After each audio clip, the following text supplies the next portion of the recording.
I believe it's not a perfect correlation and not a perfect connection, but I think it's a 90% rule. The more you drive, the more conservative you are.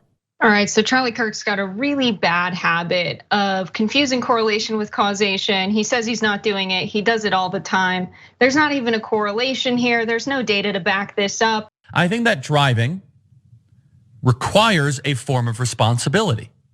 It requires a sense of awareness.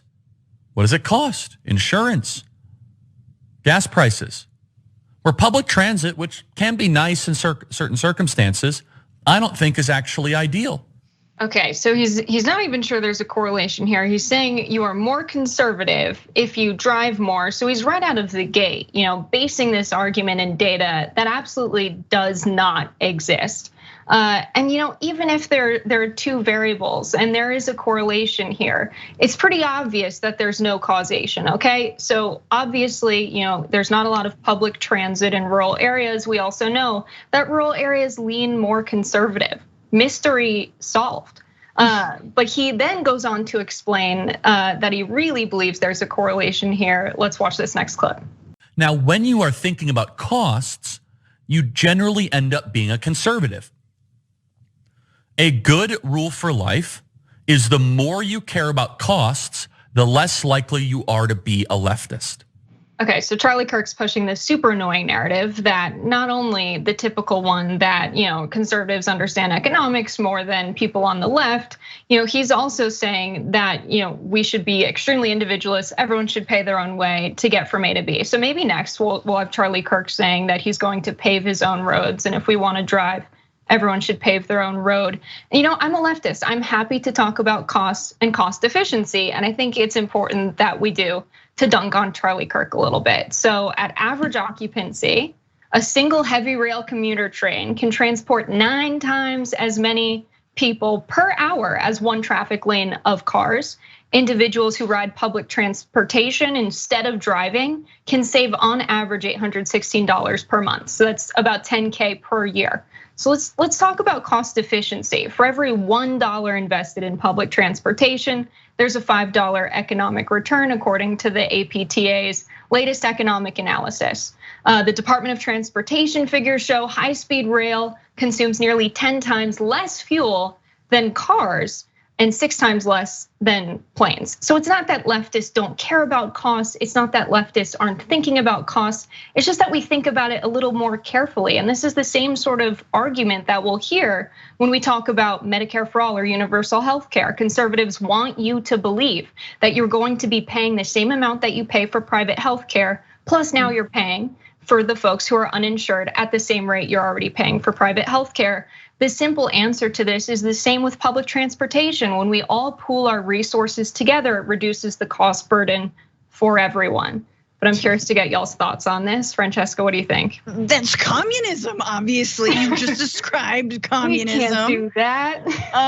No, it's incredible that he's basically saying people who live in cities and take public transportation don't think about finances at all, which is insane if you live in a city and know how expensive it is to live in that city. And thank you for breaking down just how much money is actually saved when people use and money is invested in public transportation. The tall buildings thing and the public transportation makes people like less conservative.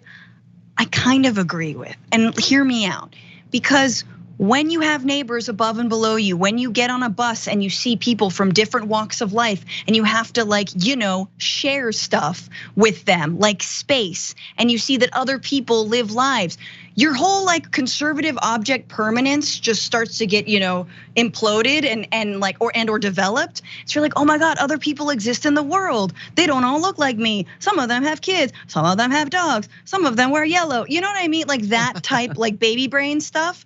And so I actually think he might be right that when you live in more close proximity, you become more empathetic and therefore more liberal.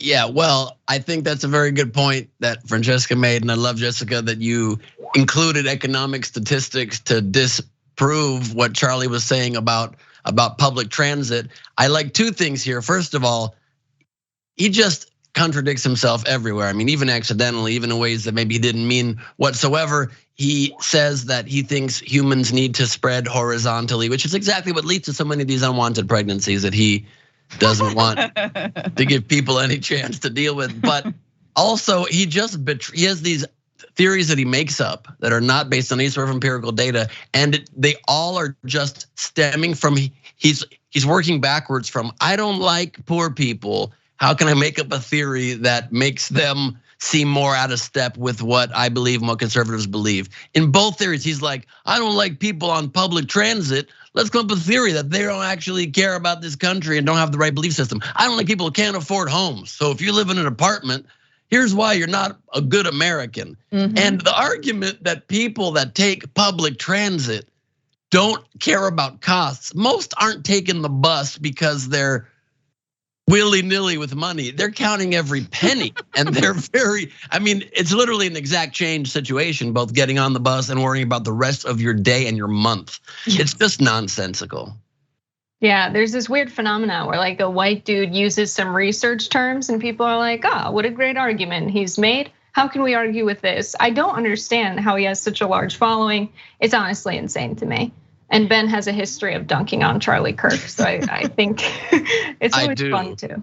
On this exact topic, on the topic of abortion, as you may or may not know, I debated him in his studio on abortion at length, an hour and 20 minutes, ended in him storming off of his own show. You can see the whole thing on my youtube.com/bglebe and a bunch of memes I released from it. There's a clip right now of the infamous dolphin meme where I said to him, do you really believe this is a human life? And he said, absolutely. I said, this is a dolphin fetus, Charlie.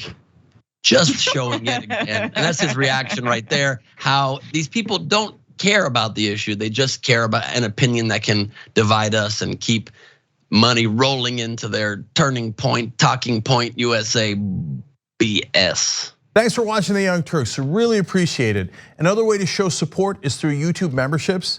You'll get to interact with us more. There's live chat emojis, badges. You've got emojis of me, Anna, John, JR. So those are super fun. But you also get playback of our exclusive member-only shows and specials right after they air. So all of that, all you gotta do is click that join button right underneath the video. Thank you.